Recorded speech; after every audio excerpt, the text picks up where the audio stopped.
I would like to introduce you our guest, Katie Curtis, an interior designer, founder of Katie Curtis Design, a very successful designer firm with studios in New York City and LA.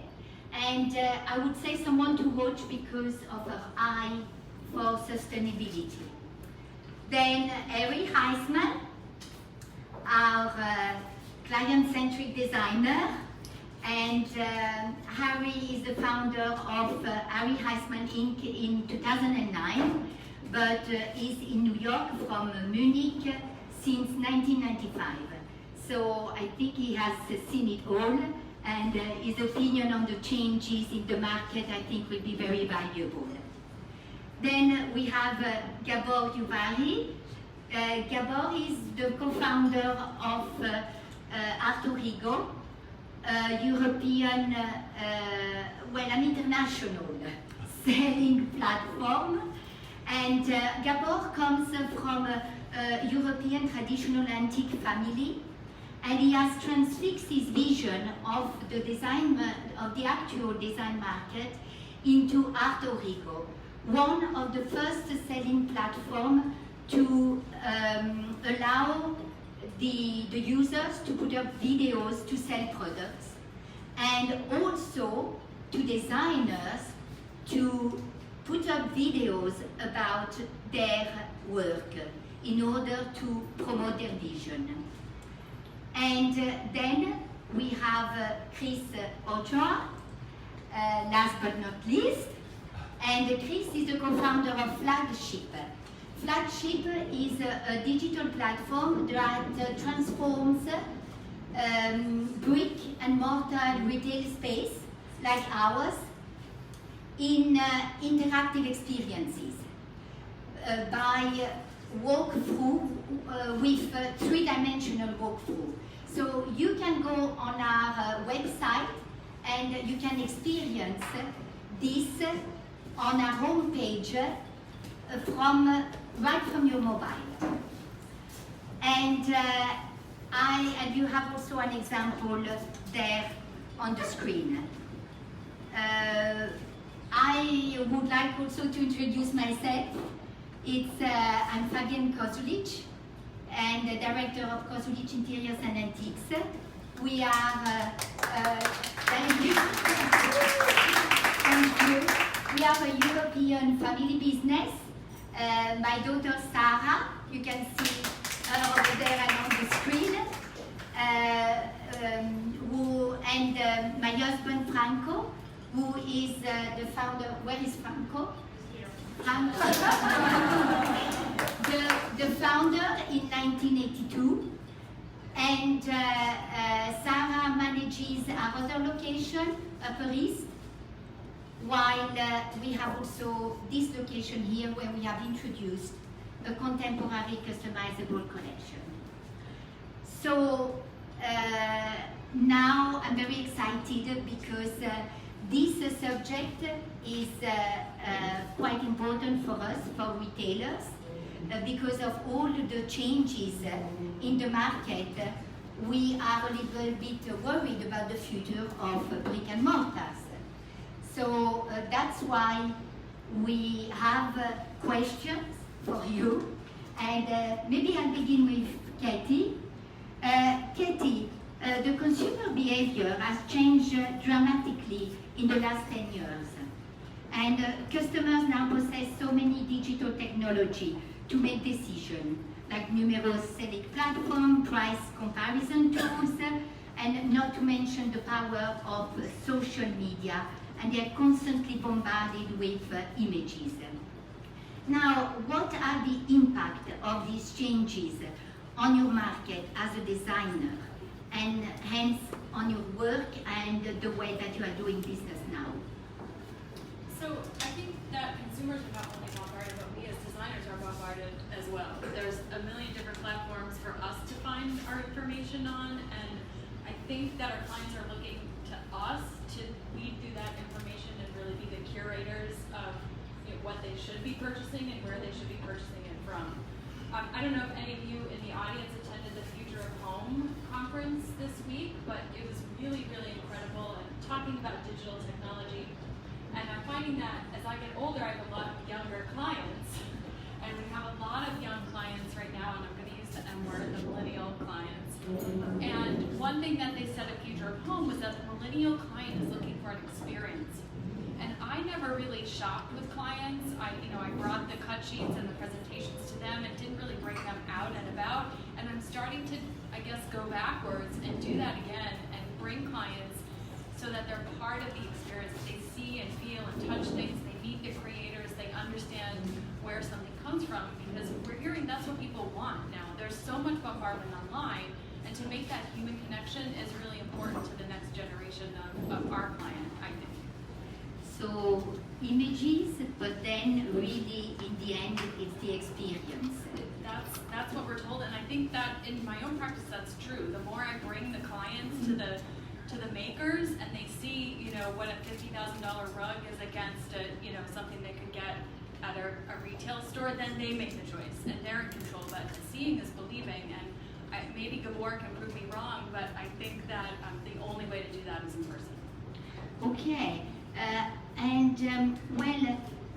But I'm curious that with all these simulation for the customers, I am wondering if today they know better what they want and what they like, and if they are more able to make a decision. Maybe I'll ask you, Harry, in your experience of the designer, do the customers are quicker in making decisions today, and do they know better what they want? Well, some people certainly know what they want. It's I like to find out what they don't think they want. So, in other words, I think with all this information, our role still is to sort of guide them, to take them by the hand, to find out. And what I like to do is, I like to, with all this digital stuff, to bring in the human quality. And that's only possible. I mean, computers can do like a million things, and you can look at like 1,000 pictures, but it still does not replace a human contact or the feeling and all the senses that are involved, like certainly too. So I hear a lot of technology, but human experience and human touch and human relationship. Correct. So, well, that's refreshing and that's heartwarming. Well, I mean, listen, there's nothing like a handshake. It's like the olden days where things were sort of like I believe so.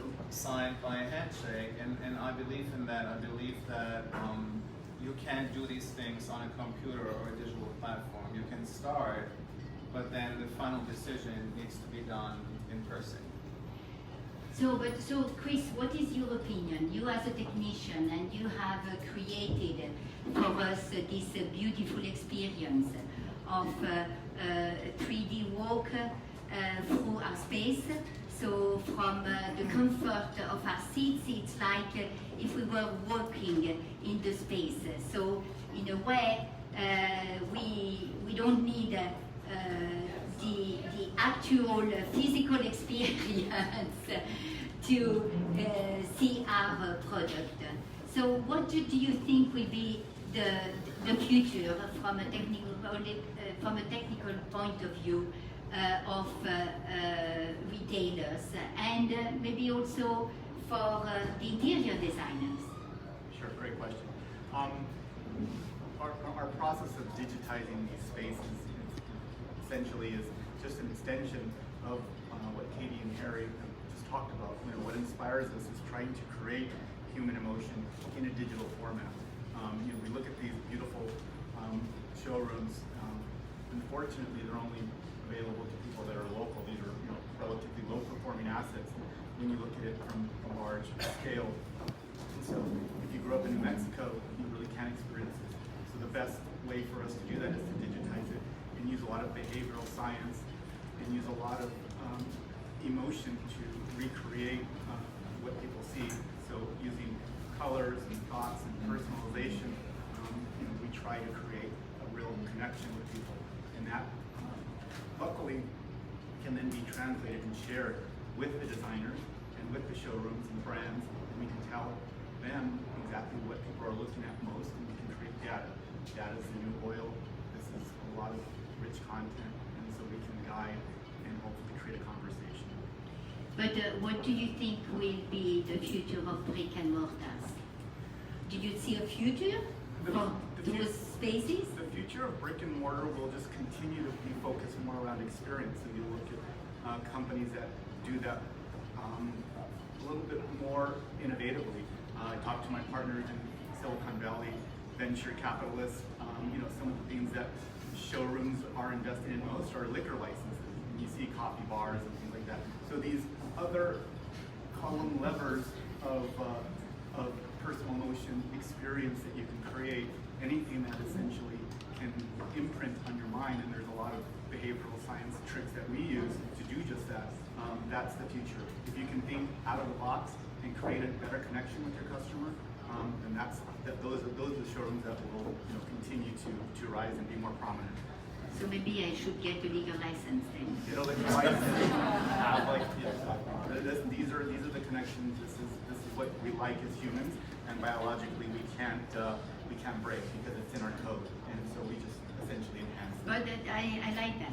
That's really very important. You say it is in our code, and I believe in that. So Gabor, you are the one representing the selling online, and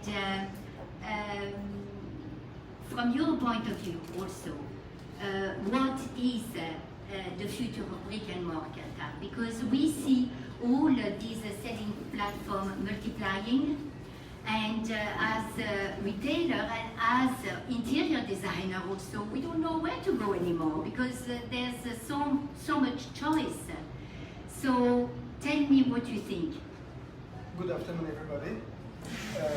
Thank you so much for coming. And this is what I think. It's absolutely right that the 21st century is all about going digital, and if you don't follow the path, you go out of business. But on my other hand, another side, I'm old-fashioned, and since I'm coming from a family, my uncle was a dealer, so I used to be in his shop since I was 10 years old. I think you have to do it kind of like a combo. Please always keep this beautiful brick and mortar store, because number one, you have beautiful items, and number two, you make incredible Italian coffee, what you cannot drink in digital. So please, anyone, you can come back anytime for an espresso, but it will be Italian, sorry, not American. Fantastic. So, as I see back in the past 15, 18 years, that early 2000, you do your business into your shop like 95% and 5% on the internet. What I see today is turned upside down, and now you do 90% of your sales digital and 10% in the shop. That's why I think you must go to digital, but keep your store as well, which is your Pandora box, which is the presentation of your items. People can still come and touch the pieces, sit on the chairs. And I believe digital because I'm working with a guy in a team over 3 years developing Alter Ego, and they convinced me about the secret tools and the advantage of digital.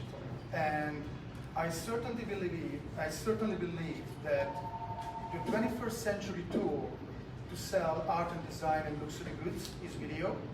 That's why YouTube and Instagram is famous, because the young generation don't read that much anymore, but they are happy to put the iPhone on the table, have a coffee and a croissant, watch the movies, and buy the pieces in one click. So I believe video is an incredible tool, like a great 15-second video of the chair showing the content, the color, the scratches, the authenticity, is a storyteller. So when you post an item on Alter Ego, you post a picture, you post a video, I think it's 50% more convincing. And I also believe in sync and automatization of the market. So I think the future is that when I talk to dealers and I have a question to them like, what is the biggest problem of your life? They said, Gabor, we don't have time anymore. We do art fairs, we go shopping trips, we do exhibition in the gallery, we do multiple things. to be successful, we cannot upload the same item on multiple platforms anymore. So I think the solution is automatization, and this is what we did since yesterday. You post your item on your platform, and if you are a member of Artorigo, it's automatically synced at midnight. If you delete, it's deleted. If you modify, it's modified. If you upload more items, it's duplicated. So the time is the problem. Numerous social media around you, Facebook, YouTube, Twitter, Instagram. You have to brand yourself, and these are exceptional tools to be successful. But because if you do that all day, you don't have the time to focus on posting your items. So I think the solution is video to sell more, and an automatic sync. You don't have to work on the back office that much as before. So your comfort is, I think, relying on that. Kathy, you want? I wanted to ask a question. Is the auto sync function, is that proprietary to your platform?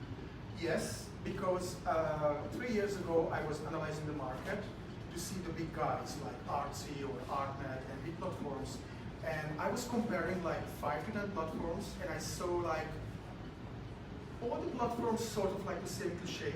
You can have a storefront, you can post your items, you pay subscription, commission, or just only commission or only subscription, but there is no new development, no new ideas.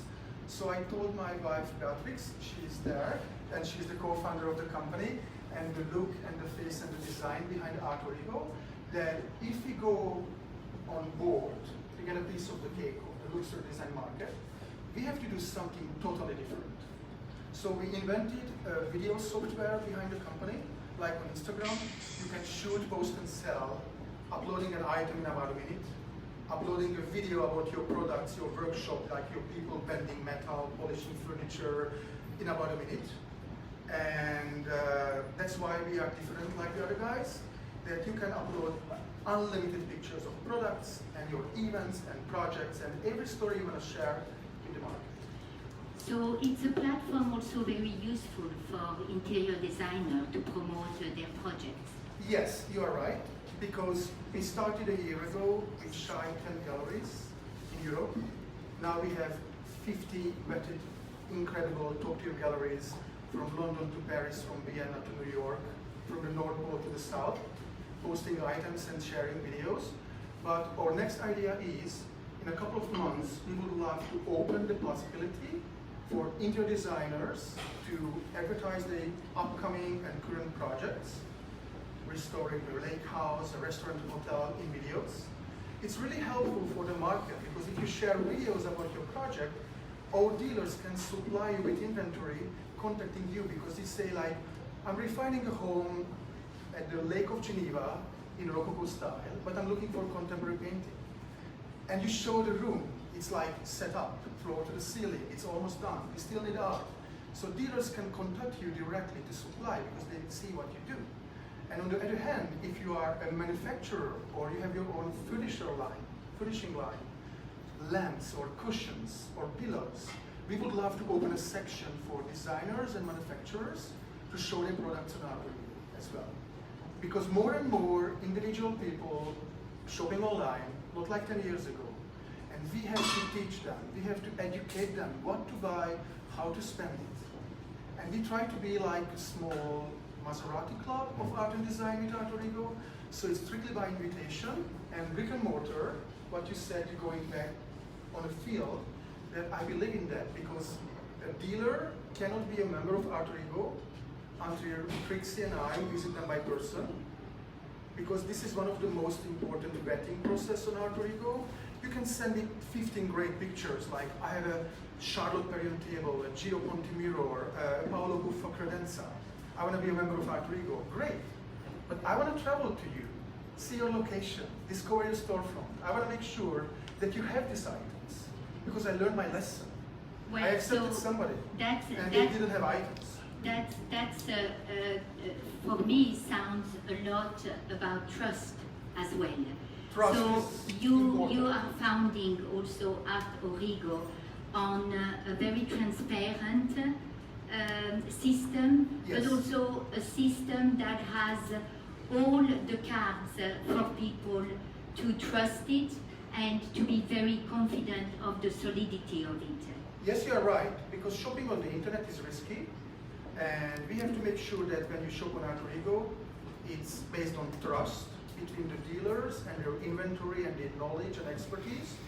So when you come to Alter Ego, you shop with confidence because you know that every single dealer who are selling on Alter Ego, we visited by person before we accepted the application. It's kind of like a protection to the buyers. And I think this is really important.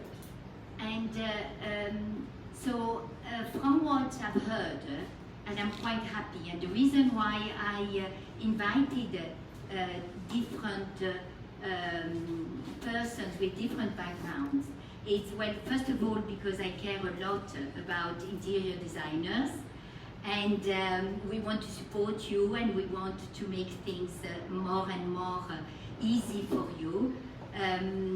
So I see that there is this common care about customer experience and about relationship. And I see from Chris that Chris, you spoke about really the interaction, about technology and digital tools, but only to give the best to the customer as an experience in order to help us to present even better our product, like on selling platform as Alter Ego. So in a way, I believe that the future is through trusting collaboration and based on relationships, based on trust, based on a lot of technology, but I believe everything really very intertwined to give the best possible human experience. So, and that humanity, I must say, really makes me very, very pleased. So, is there something else that you would like to add, or shall we leave now space to the questions? Let's get some questions out. Okay, so, yes? Hi, Katie, you mentioned that people like to meet the makers and the producers. Is there something you find that people are really looking for in that experience, or something that they want to learn about the design and manufacturing process? Yeah, absolutely. I think just for looking at my young clients specifically, I think with all this bombardment and all of this information, they want a story. They want a meaning behind something, and I think whether that's meeting the craftsperson or hearing where I got something on one of my travels, or seeing how a handmade rug is made versus something that's made on a machine, and having that understanding that we as designers take for granted because we just know how that works. And I'm always thinking that people want us to save them time and they want us to take care of all of this stuff for them while they live their lives. I think people are craving meaning and story, and I think that's really exciting. But I don't think it precludes anyone from using technology, and I think that it's very exciting what you're talking about because there's a way to bring that story perhaps digitally also, which is fantastic. So, somebody else? I have a question. Yes? You want me to? Yeah, this is for you, Katie. Like, what I got from Alter Ego was actually, I thought we were good at digital was going to take away business from us. Whilst what I got from what he's building is actually, it's an addition to what we're already doing. And what he's actually trying to do is also connect designers to us. How do you feel about putting, your project as it's being built versus showing the final, finished product, and having us reach out to you, in a way bombarding you? My problem is how much do I bombard an interior designer with my items to try and connect? Well, I think that would be annoying. Exactly. So I'm not sure it's definitely going that way, but we're already doing it on Instagram stories. I mean, I don't know about you guys in the audience, but we're posting progress of our projects online all the time. Even if we hope that it's going to be picked up by a major publication, we're still posting snippets and little things in hopes that we get business and also to promote our vendor relationships. So whereas I don't see it necessarily a platform up to asking for feedback. But also, I was at a breakfast with Cherish this morning, and First Dibs does it too. They have the sourcing function, and I thought we would never use it, and I have to tell you, we use it all the time, because we have a presentation, and we're just like, I need a mid-century side table, something, and we just send it off, because why not? And I think that if you allow the opportunity for designers to solicit that, rather than directly soliciting, it could absolutely work. And even things I thought we would never use, we do it, because you're crunched for time, and you just need a solution. Thank you ever so much. Thank you.